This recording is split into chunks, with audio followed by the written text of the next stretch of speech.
Seorang buruh berusia 19 tahun direman selama 7 hari bagi membantu siasatan kes rogol ibu tunggal dan bunuh seorang lelaki dalam kejadian pada Selasa. Kes disiasat mengikut Seksyen 3 Tempoh reman suspek kes pembunuhan Siti Nur Suria Ismail disambung seminggu lagi. Suspek dibawa ke Mahkamah Magistrate Marang Terengganu pada jam 10.25 pagi tadi. Dua remaja lelaki berusia 16 tahun tahun yang juga akan sekolah masih dilanjutkan bagi memulihkan polis menetapkan siasatan mengikut Seksyen 3. Assalamualaikum dan salam sejahtera. Berita At-Tarbiyah edisi Selasa 29 Disember 2020. Bersama saya Nur Adila binti Azijan. Saudara, berikut paparan utama berita pada hari ini.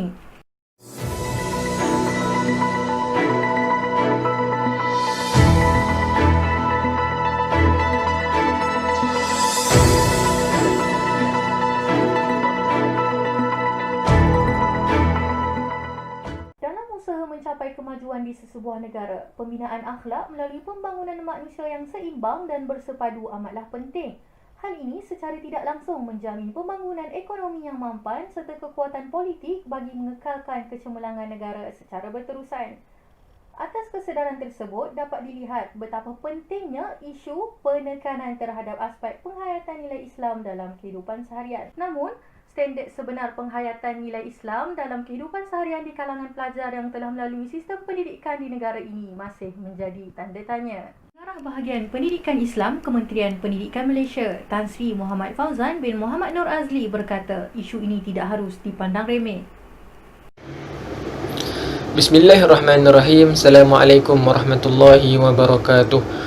Bagi mengetahui tentang situasi terkini mengenai isu penekanan aspek penghayatan dalam pendidikan Islam, pihak kami telah pun mengambil dua mekanisme. Pertamanya, kami melakukan kajian melalui sebaran Google Form kepada guru-guru pendidikan Islam. Keduanya, kami menggunakan kaedah temu bual terhadap guru pendidikan Islam yang telah kami pilih. Melalui sebaran Google Form ini, kami telah berjaya mendapatkan sebanyak 52 respon daripada guru-guru pendidikan Islam di beberapa buah sekolah. Daripada 52 orang guru tersebut, 20 daripadanya merupakan guru lelaki dan 32 merupakan guru perempuan. Jenis-jenis sekolah yang terlibat dalam sebaran Google Form ini ialah pertamanya sekolah kebangsaan, sekolah menengah kebangsaan, sekolah menengah kebangsaan agama, sekolah agama bantuan kerajaan dan maktab rendah sains Mara. Guru-guru yang dihormati sekalian, melalui dapatan ini menunjukkan bahawa kesemua daripada guru-guru pendidikan Islam yang terlibat memahami berkenaan dengan isu ini, dan kami juga mendapati hasil kajian ini jelas menunjukkan bahawa guru-guru pendidikan Islam kesemuanya mengatakan bahawa isu ini masih lagi wujud dan ada di sekolah-sekolah. Apabila ditanya kepada mereka berkaitan punca-punca mengapa isu ini masih gagal untuk dibendung, antara jawapan mereka ialah pertamanya, penekanan penghayatan masih kurang dan lemah di rumah, pelajar terdedah dengan perkara-perkara negatif secara meluas di alam maya, ketiganya pemeliharakan yang tidak betul, dan yang keempat, pelajar ini bertindak mengikut pemikiran mereka sendiri tanpa mengikut ajaran Islam.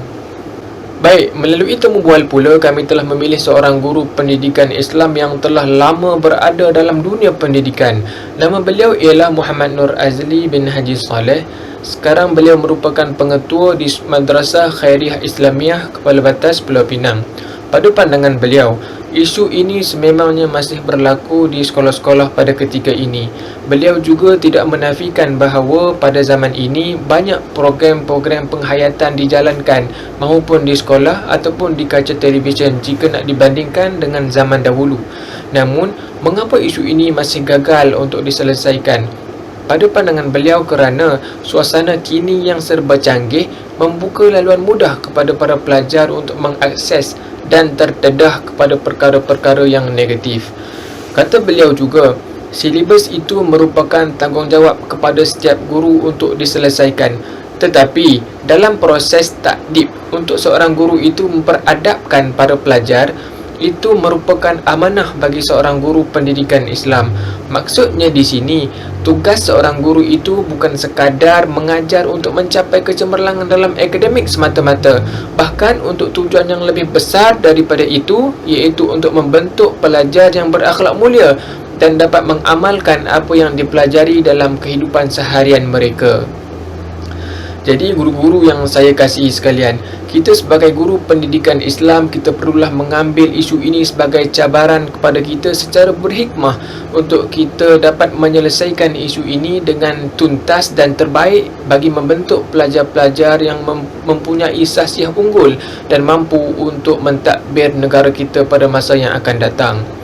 Setakat itu sahajalah daripada saya. Sekian. Assalamualaikum warahmatullahi wabarakatuh. Bahagian Pendidikan Islam berkata sedemikian semasa berucap di seminar Guru Cemerlang yang diadakan baru-baru ini. Seterusnya, bagi menyatakan implikasi bagi isu penekanan terhadap aspek penghayatan nilai Islam dalam kehidupan seharian, turut menyatakan pendapat beliau Puan Nur Nabilah binti Muhammad selaku Pengetua Kolej Islam Sultan Alam Shah.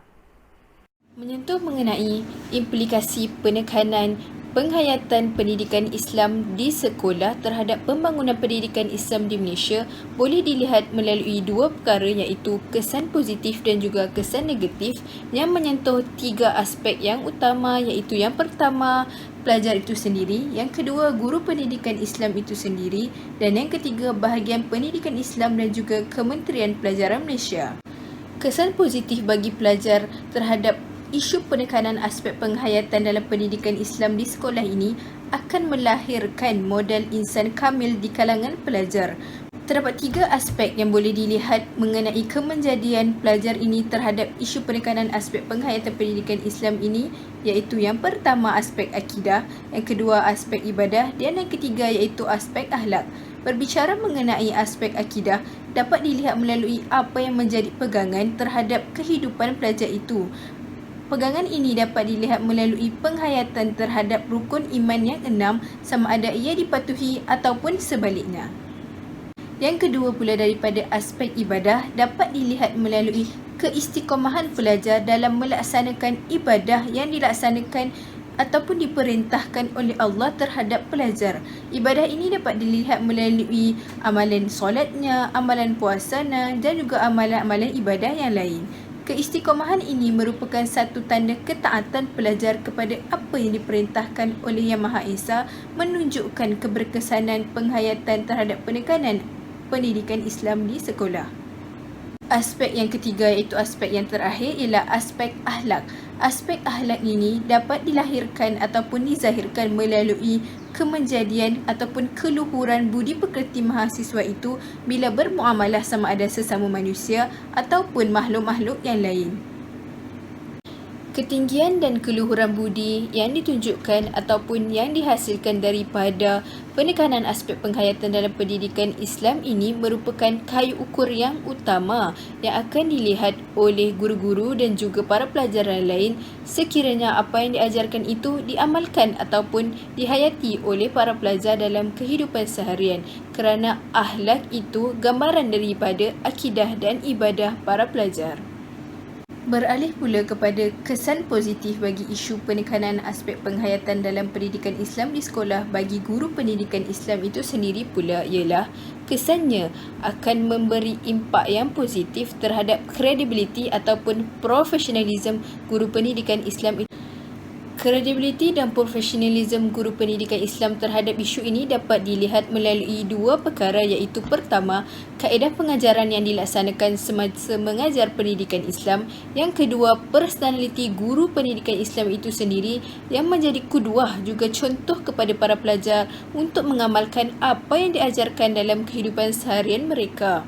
Cara mengenai kaedah pengajaran dan pembelajaran pendidikan Islam itu, ia amat memberi kesan yang besar kerana kaedah pengajaran yang menyentuh ketiga-tiga domen yang utama, iaitu psikomotor, efektif dan juga kognitif pelajar akan melahirkan kesan yang positif terhadap isu ini. Bila menyentuh mengenai ketiga-tiga domen ini, isu efektif merupakan isu domen yang utama yang perlu disentuh oleh guru pendidikan Islam bagi menyentuh jiwa-jiwa dan memberi motivasi kepada para pelajar untuk mengamalkan apa yang dipelajari, apa yang diajarkan dalam kehidupan seharian mereka, terutama dalam aspek ibadah dan juga akhlak. Yang kedua, iaitu personaliti guru yang menentukan kesan positif isu penekanan terhadap aspek penghayatan dan pendidikan Islam di sekolah ini kerana melalui personaliti guru yang baik, ianya akan menjadi kuduah dan juga contoh kepada para pelajar sekaligus menghasilkan satu bi'ah ataupun persekitaran yang baik kepada para pelajar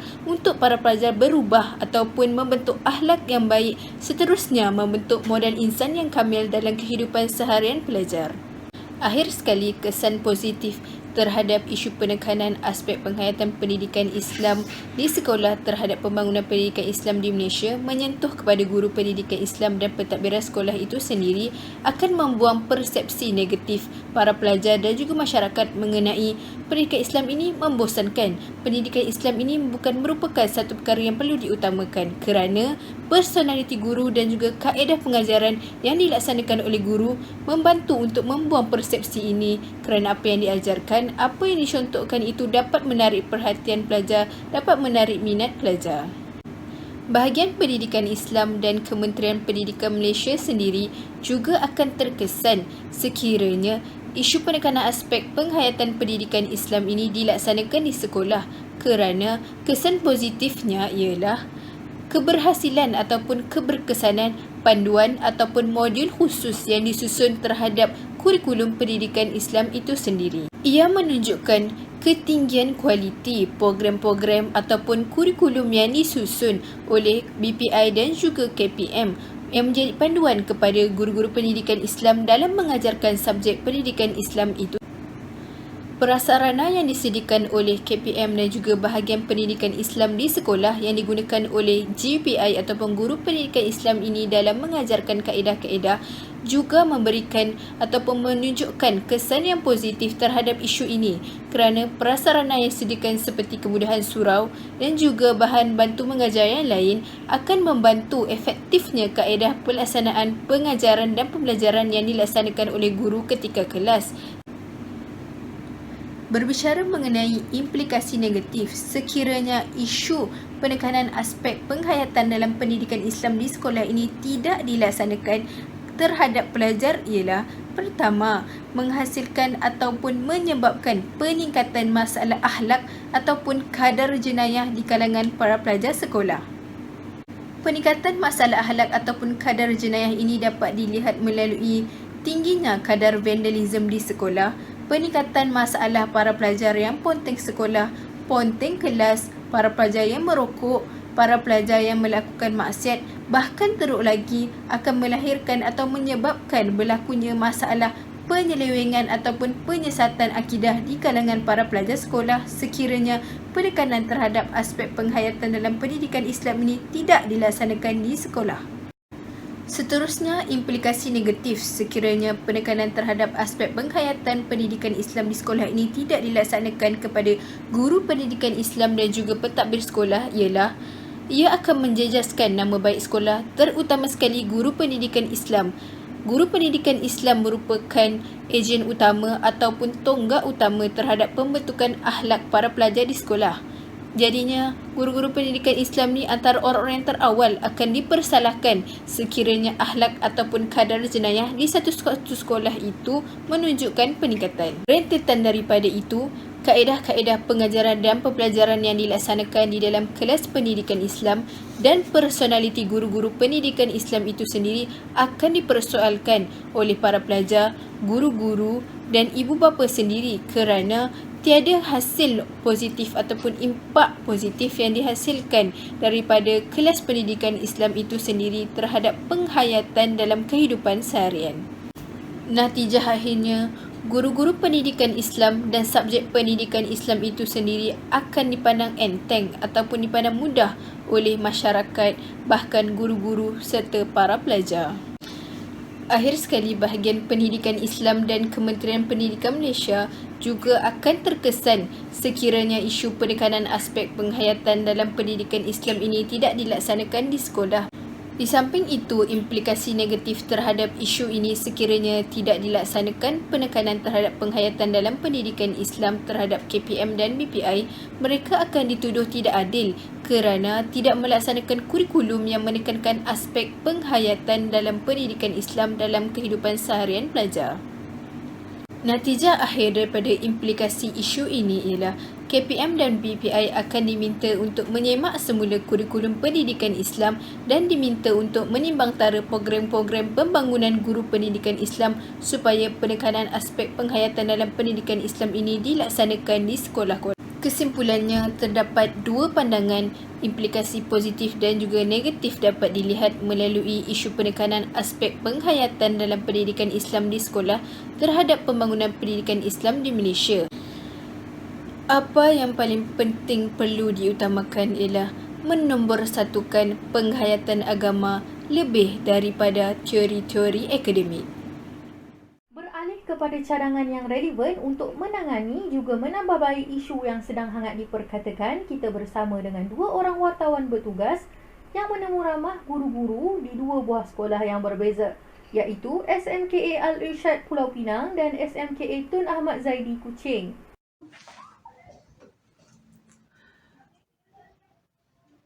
Terima kasih saudari Nur Adila Azijan di Seri Pentas. Assalamualaikum warahmatullahi wabarakatuh. Saya Zamir Ainur Razik bin Zainal Abidin dan sekarang saya berada di Sekolah Menengah Kebangsaan Agama Al-Irsyad Pulau Pinang.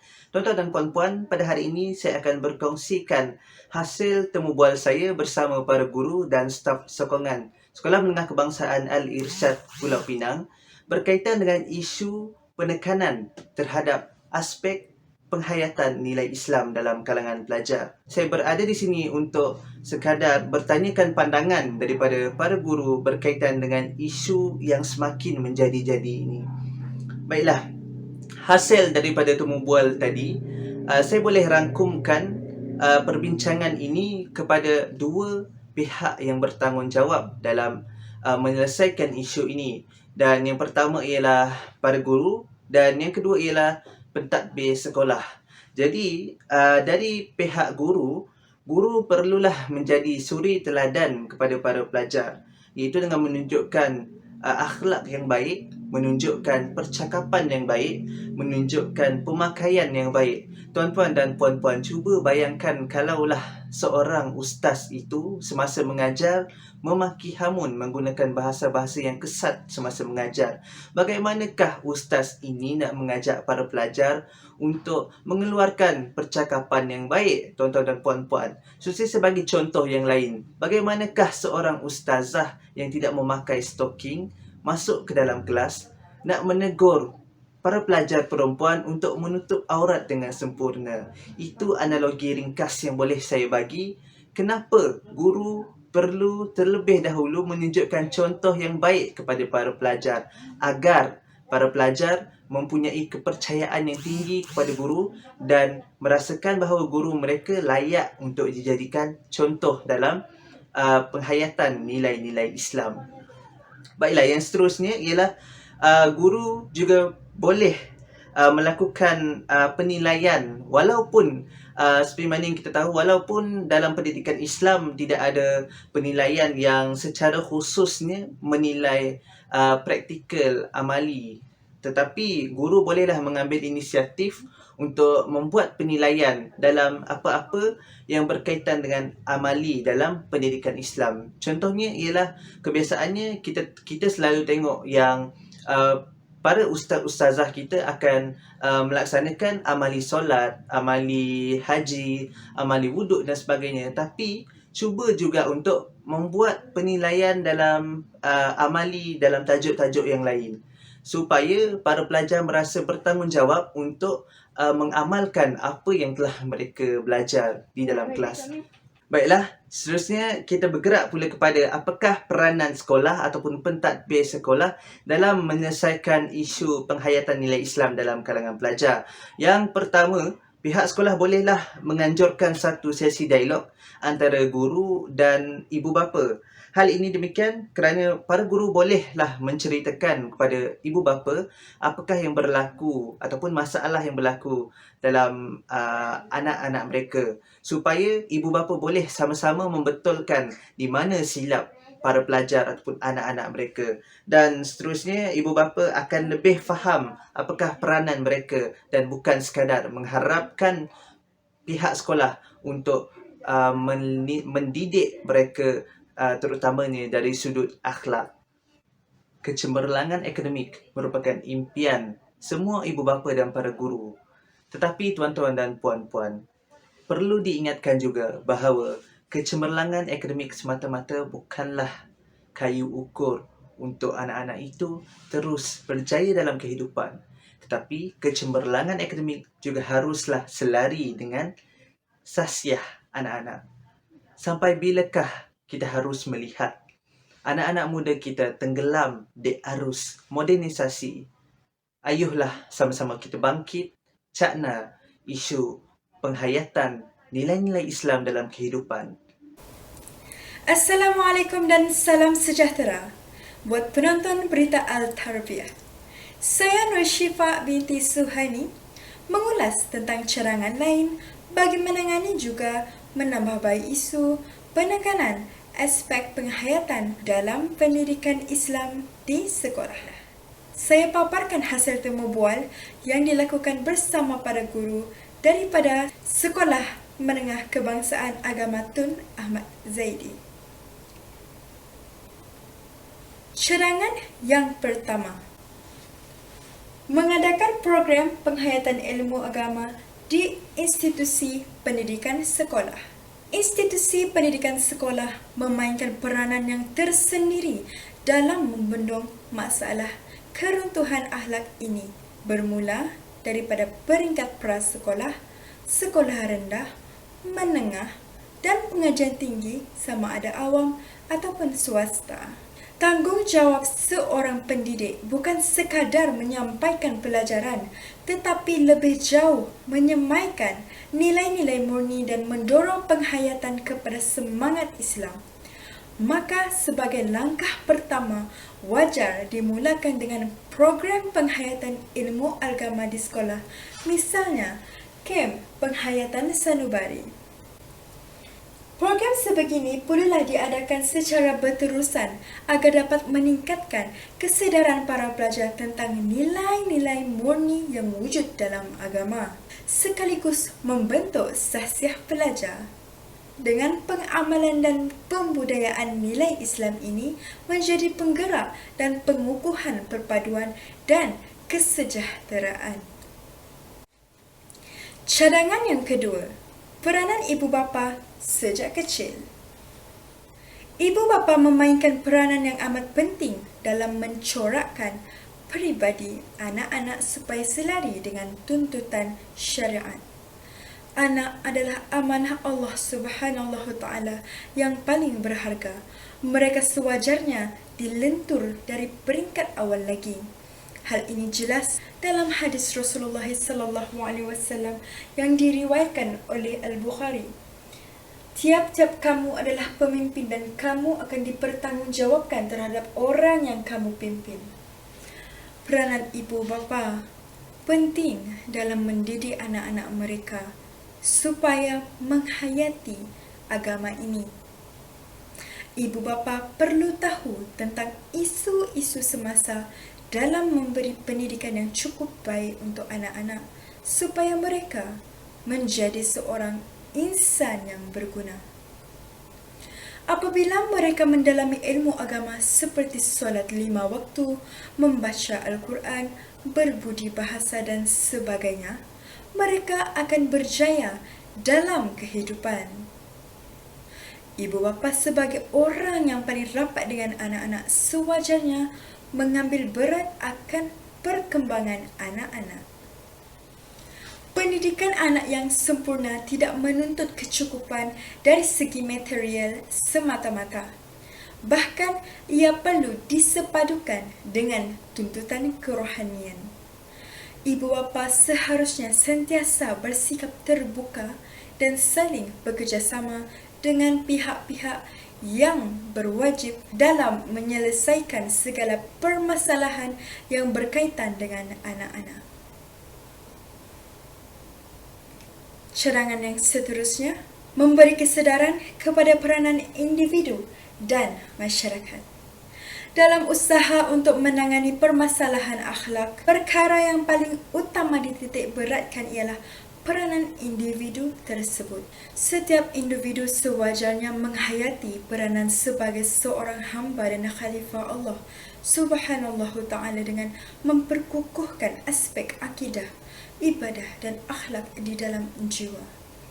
Individu bertanggungjawab menyediakan benteng yang kukuh dalam diri dengan menghayati rukun iman dan rukun Islam. Satu perkara yang perlu diambil berat ialah ketakwaan yang luhur terhadap Allah Subhanahu Ta'ala yang akan menghalangnya dari terpengaruh dari segala gejala negatif yang ada di sekeliling, terutama pada zaman ledakan globalisasi ini.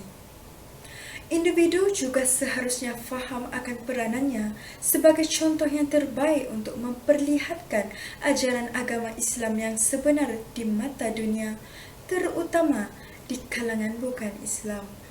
Hal ini juga dapat membuktikan bahawa kefahaman yang baik dalam kalangan individu mampu menjadikan seseorang itu untuk memahami kepatuhan dan keyakinan terhadap ajaran Islam. Seterusnya, masyarakat juga mempunyai peranannya yang tersendiri dalam membendung permasalahan akhlak di sesebuah negara.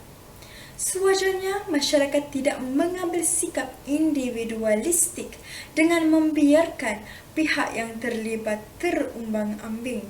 Sebaliknya, menangani masalah secara kolektif. Bantuan yang perlu dihulur bukan setakat berbentuk material, tetapi lebih kepada spiritual dengan memberi semangat dan tunjuk ajar yang baik untuk mereka yang bermasalah. Penghayatan ilmu dalam diri individu dan masyarakat merupakan salah satu aspek cara mengatasi masalah keruntuhan akhlak di kalangan pelajar. Ia mencorak kehidupan kita ke arah yang lebih baik, lebih terjamin masa hadapan, dihormati masyarakat. Akhir kata, kekuatan sesebuah tamadun manusia bergantung kepada sedalam mana manusia mendalami nilai akhlak dalam Islam. Apabila masalah akhlak berleluasa dalam remaja sekarang, maka natijahnya membawa kepada kemunduran tamadun tersebut. Justru permasalahan ini sewajarnya diatasi secara menyeluruh dan melibatkan semua lapisan masyarakat sama ada secara langsung ataupun tidak. Moga dengan cadangan-cadangan ini dapat melahirkan generasi Rabbani sebagai generasi yang memberi tumpuan dan kepatuhan yang menyeluruh dan tidak berbelah bagi kepada Allah Subhanahu Wa Ta'ala dalam menunaikan segala syariat dan mengikut jalan yang dibawa oleh Rasulullah Sallallahu Alaihi Wasallam. Sekian untuk laporan berita hari ini. Kembali semula ke Sri Pentas. Diharapkan semua pihak terus berganding bahu dalam usaha mencari jalan keluar dan menyelesaikan isu penekanan terhadap aspek penghayatan nilai Islam dalam kehidupan seharian. Berita Al-Hijrah edisi Selasa 29 Disember 2020 berakhir di sini. Patuhi SOP bersama kita putuskan rantaian COVID-19.